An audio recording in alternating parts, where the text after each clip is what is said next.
India is on the threshold of a solar revolution. The Modi government has set itself a target of installing 100 gigawatt of solar capacity in India by 2022. The rise of solar energy has the potential to transform India's irrigation economy. This presentation explores how. IMI's research shows that solar irrigation pumps will be a problem or a solution of India's groundwater crisis depending upon how solar pumps are promoted among farmers. In 1948, India inherited one of the world's largest canal irrigation infrastructure. Today, however, the country has emerged as the world's largest groundwater economy. Each dot on this map represents 5,000 irrigation wells. India's 20 million irrigation wells are scattered all over its countryside. Explosive growth in groundwater irrigation has resulted in large and growing pockets of groundwater depletion, especially in western and peninsular India. The key driver of unsustainable groundwater use is perverse subsidy on farm electricity supply. This is evident in the energy divide in India's groundwater economy, with western and southern India dominated by electric tube wells and all of eastern India using diesel pumps to lift groundwater. All areas threatened by groundwater depletion are in western and southern India, where electric pumps enjoy farm power subsidies on a massive scale. In eastern India, which is flush with groundwater but has no power to offer to farmers, suffers little groundwater abuse.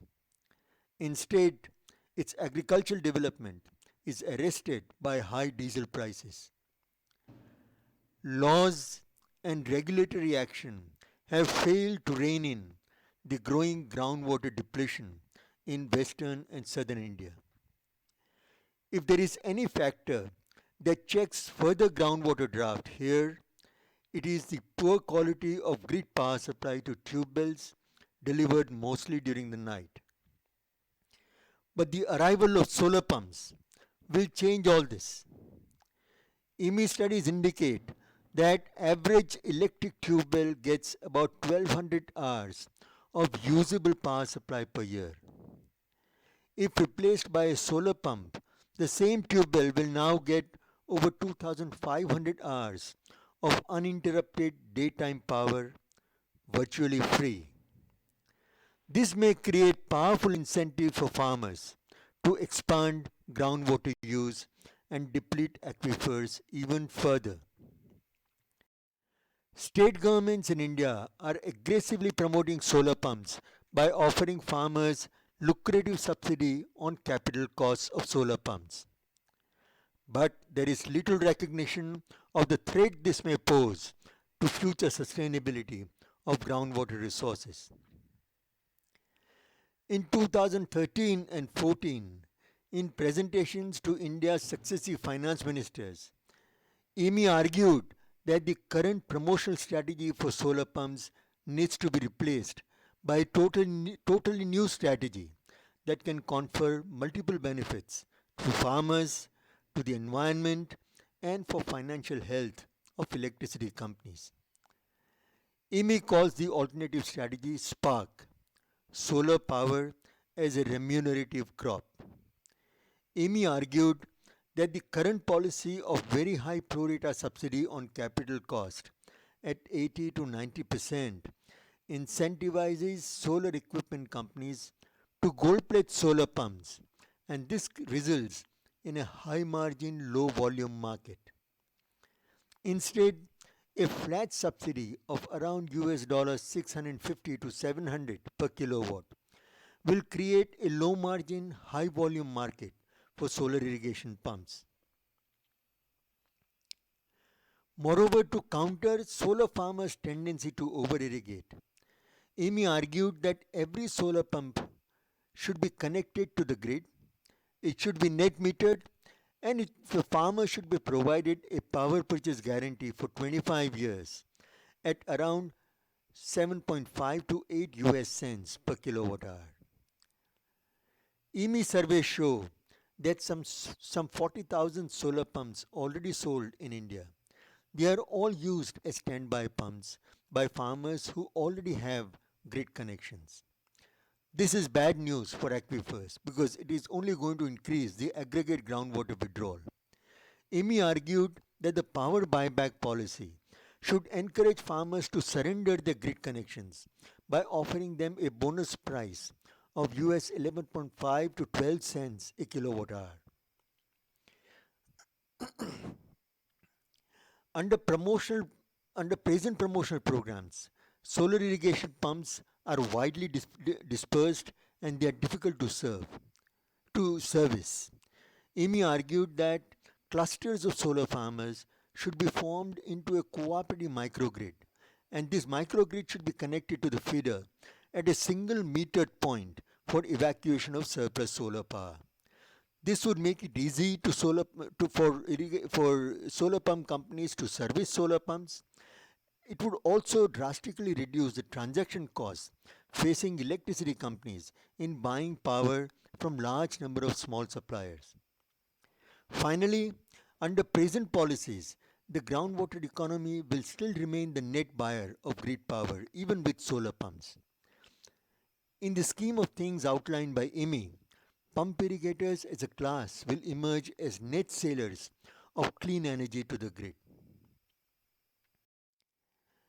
In a thought experiment, EMI researchers explored the benefits of achieving India's solar target of 100 gigawatt by simply solarizing 10 million irrigation pumps, each of 10 kilowatt capacity, in western and southern India by offering these farmers a power buyback guarantee.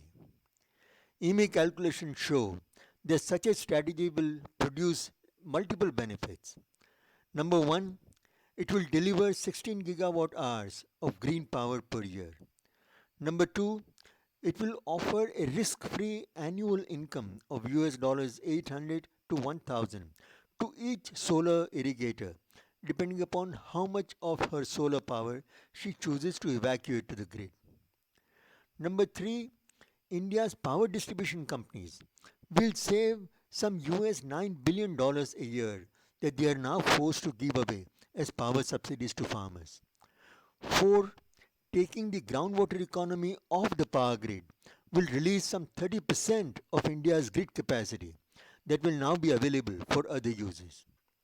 Number 5. The total greenhouse gas emissions from India's groundwater irrigation economy will drop by some 100 million tons as irrigation shifts from grid power to solar power.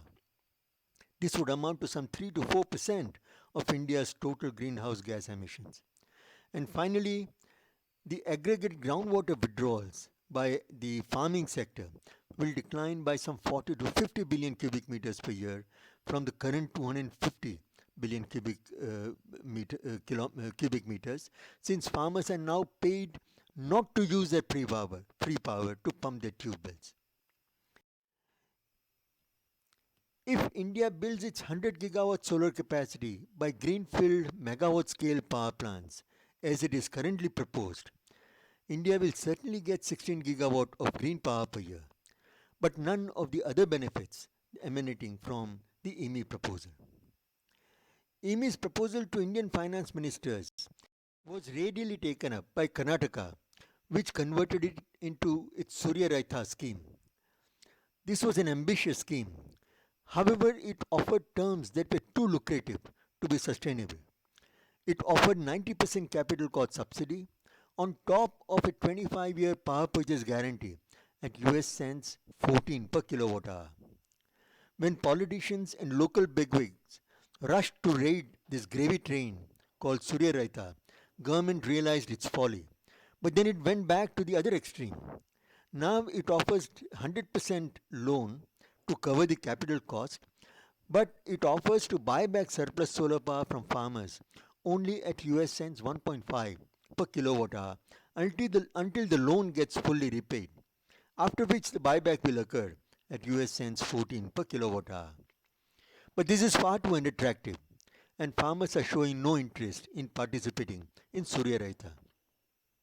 In another experiment, Punjab floated a scheme to offer buyback to farmers, but only if they create a megawatt scale solar plant on their fields. But this too did not fly because of very high capital costs involved. IMI has now been trying, with financial support from CCAPs, to create a solar pump irrigators cooperative enterprise, SPICE, in Dhundi village in Gujarat. Gujarat government has agreed to buy power from this cooperative as US cents 7 per kilowatt hour. But we hope that once the evacuation starts, the government will be willing to offer a more remunerative price to farmers. A single newspaper report on the cooperative has led to several dozens of inquiries and farmer visits, suggesting that a right package of capital cost subsidy, a loan, and a buyback guarantee on solar power has the potential to use solar pumps to revolutionize India's perverse energy groundwater nexus. Thank you very much.